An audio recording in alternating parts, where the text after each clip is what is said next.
ദൈവനാമം മഹത്വപ്പെടുമാറാകട്ടെ. നിങ്ങൾ ശ്രവിക്കുന്നത് Jesus voice message. എല്ലാ ശ്രോതാക്കൾക്കും കർത്താവായ യേശുക്രിസ്തു നാമത്തിൽ സ്വാഗതം. അല്പസമയ ധ്യാനത്തിന് ഒരു വചനം വായിക്കുന്നു. അപ്പോസ്തലനായ പൗലോസ് ഗലാത്യർക്ക് എഴുതിയ ലേഖനം അധ്യായം 6 9 തിരുവചനം. നന്മ ചെയ്യുകയിൽ നാം മടുത്തു പോകരുത്. തളർന്നു പോകാഞ്ഞാൽ തക്ക സമയത്ത് നാം കൊയ്യും. കർത്താവിൽ പ്രിയരെ, നാം വായിച്ചു കേട്ട ഗലാത്യർ 6 അധ്യായം 9 തിരുവചനത്തിൽ ദൈവം തൻ്റെ ദാസനായ പൗലോസ് വഴി ഗലാത്യ സഭയ്ക്കും പ്രത്യേകിച്ച് ഇന്ന് തിരുവചനം ശ്രവിക്കുന്ന എല്ലാവരോടുമായി അരുളി ചെയ്യുന്നത്, ഈ ഭൂമിയിൽ ജീവിക്കുന്ന നാം നന്മ ചെയ്യണമെന്നാണ്. അതുമാത്രമല്ല, നന്മ ചെയ്യുമ്പോൾ ഉണ്ടാവുന്ന ആ മടുപ്പ് അത് പാടില്ല എന്നാണ്.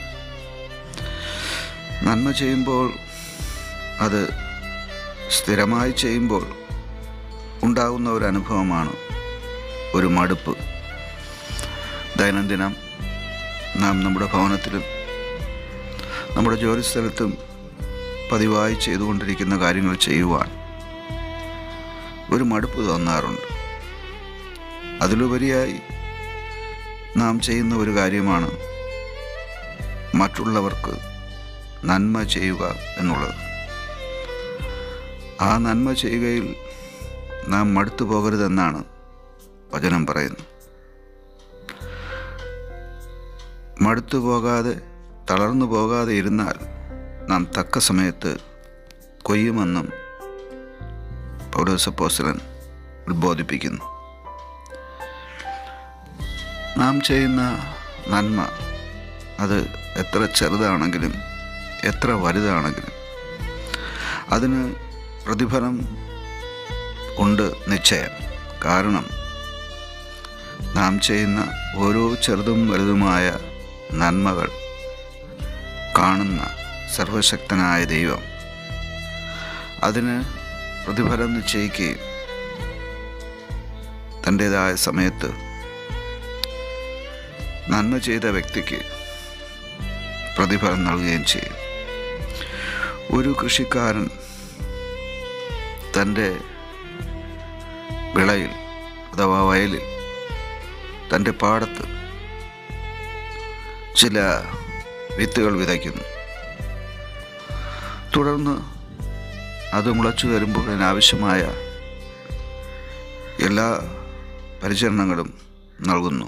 അഥവാ വെള്ളവും വളവും കളനീക്കലും ആവശ്യമായ എല്ലാ കാര്യങ്ങളും ചെയ്യുന്നു. തുടർന്ന് ഒരു ദീർഘമായ കാത്തിരിപ്പാണ്. ശേഷം ഒരു ദിവസം അദ്ദേഹം കാണുകയാണ് തൻ്റെ വിതയിൽ വന്ന ഫലങ്ങൾ, അതിൻ്റെ വളർച്ച. ഒടുവിലായി കൊയ്ത്തിൻ്റെ സമയം, വിളവെടുപ്പ്. ഇതുപോലെയാണ് എന്നാണ് ഇവിടെ വചനം പറയുന്നത്. നിങ്ങൾ നന്മ വിതയ്ക്കുക.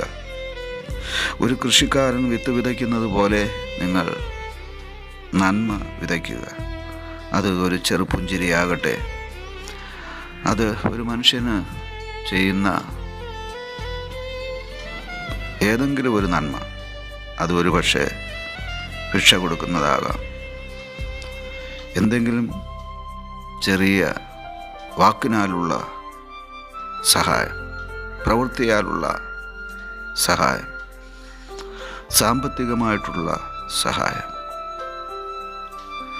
നമുക്ക് മറ്റുള്ളവർക്ക് സഹായം ചെയ്യുവാൻ വളരെ അധികം അവസരങ്ങൾ ദൈവം ഒരുക്കും. അവിടെ നാം പിന്മാറാതെ, മടുത്തു പോകാതെ, മുഷിഞ്ഞു പോകാതെ, തളർന്നു പോകാതെ ആ നന്മ ചെയ്യുവാൻ നാം നമ്മെ തന്നെ സമർപ്പിച്ചാൽ ആ നന്മയ്ക്ക് ഒരു പ്രതിഫലം. കൃഷിക്കാരന് ഒരു കൊയ്ത്തിൻ്റെ ദിനം കൊണ്ടുവരുന്നത് പോലെ നാം ചെയ്ത നന്മകൾക്ക് ഒരു നന്മ പ്രതിഫലമായി വരും. അതുകൊണ്ട് വിശ്വാസത്തോടും പ്രാർത്ഥനയോടും ഉത്സാഹത്തോടും നാം ചെയ്തു വരുന്ന നന്മകൾ തുടരാം. ആമേൻ.